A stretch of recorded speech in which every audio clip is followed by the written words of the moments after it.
Everyone, आज हम capital cursive alphabets A to N करेंगे। Let us start. A for apple, B for ball, C for cat, D for dog,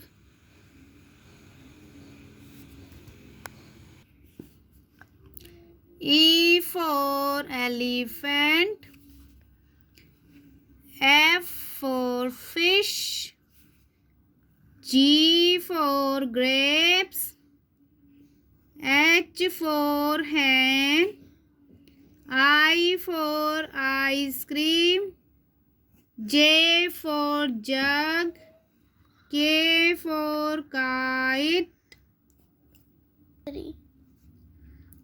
L for lion, M for monkey, N for nest।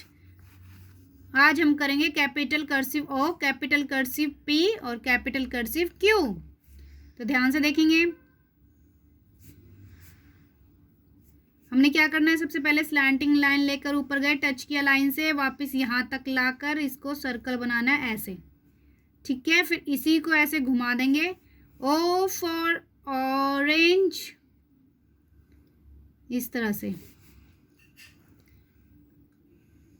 Standing line, curve, circle, standing line, curve line.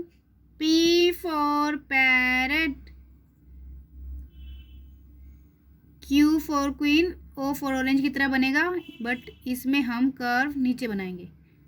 Q for queen. एक बार फिर से देखेंगे। O for orange, P for parrot, Q for queen. तो ये है हमारी capital cursive alphabets A to N और ओ पी एंड क्यू। अगर आपको वीडियो पसंद आया तो प्लीज़ वीडियो को लाइक कीजिए, शेयर कीजिए और चैनल को सब्सक्राइब करके बेल का आइकन प्रेस करें ताकि इसी तरह के यूज़फुल वीडियोज़ आपके पास सबसे पहले पहुंच सके। Thanks for watching, bye bye.